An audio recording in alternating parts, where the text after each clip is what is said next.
Assalamualaikum warahmatullahi wabarakatuh.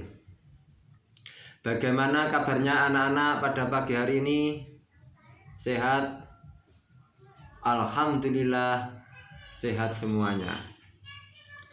Pada kali ini saya akan menyampaikan sebuah kisah yang berjudul Kisah Ashabul Kahfi, Pemuda Soleh Penghuni Gua. Ashabul Kahfi merupakan salah satu kisah yang terjadi pada zaman sebelum Nabi Muhammad Shallallahu Alaihi Wasallam. Ashabul Kahfi adalah kisah 7 pemuda yang tertidur di dalam gua selama 309 tahun, di mana mereka bersembunyi di dalam gua untuk melarikan diri dari kekejaman Raja Dicyanus untuk mempertahankan keimanannya. Kisah pemuda tersebut tertera dalam Al-Quran surat Al-Kahfi ayat 9-26.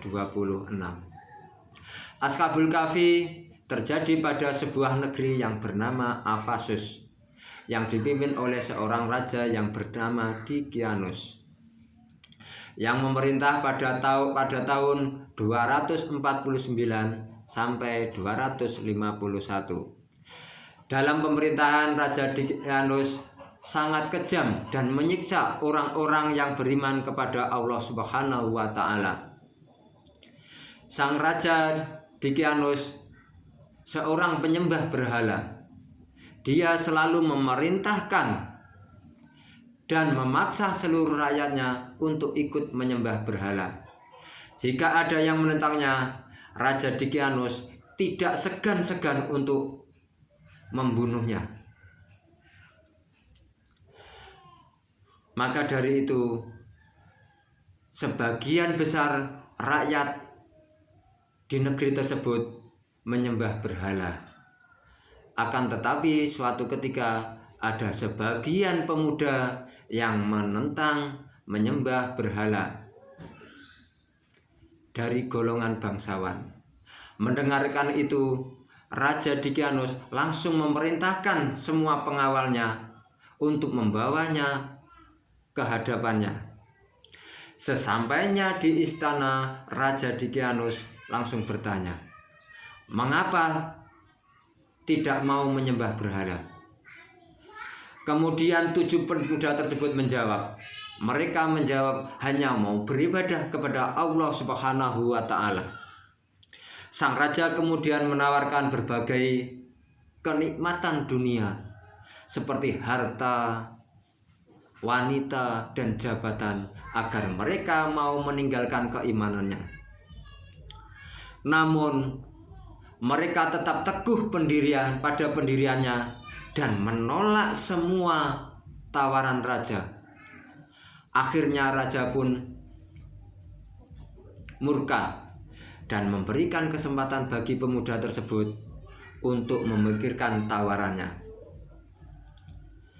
Akhirnya melarikan diri pemuda-pemuda tersebut yang memiliki keteguhan dan keimanan yang luar biasa dan tetap menolaknya.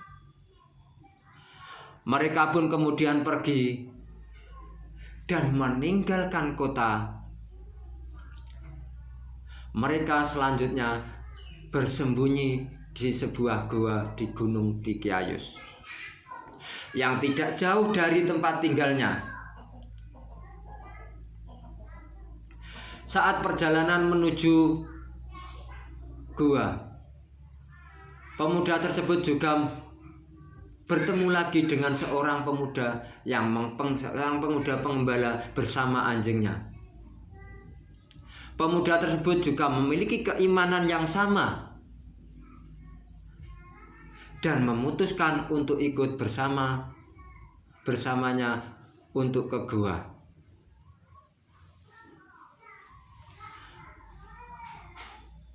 Mereka bisa beribadah seluasnya di dalam sebuah gua. Akhirnya setelah sesampainya di gua, mereka berdoa memohon perlindungan kepada Allah supaya terhindar dari kekejaman Raja Dicyanus.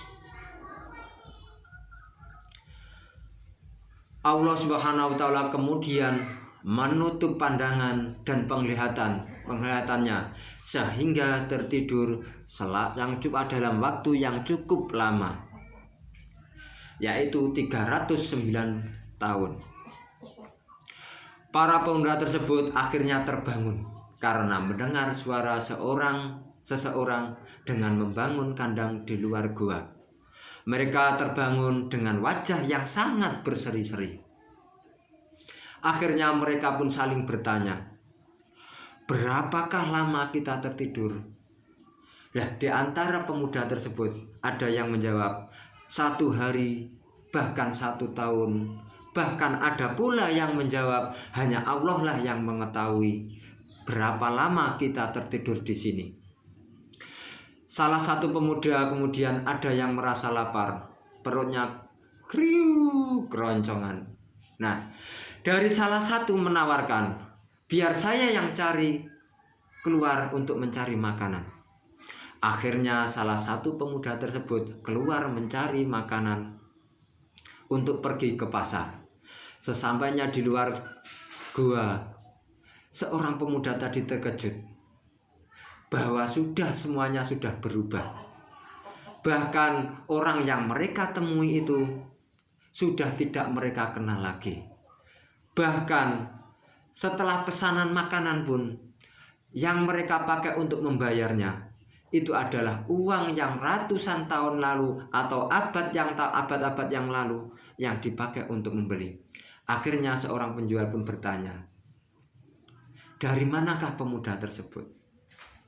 Akhirnya pemuda tersebut meninggalkannya dan kembali ke gua.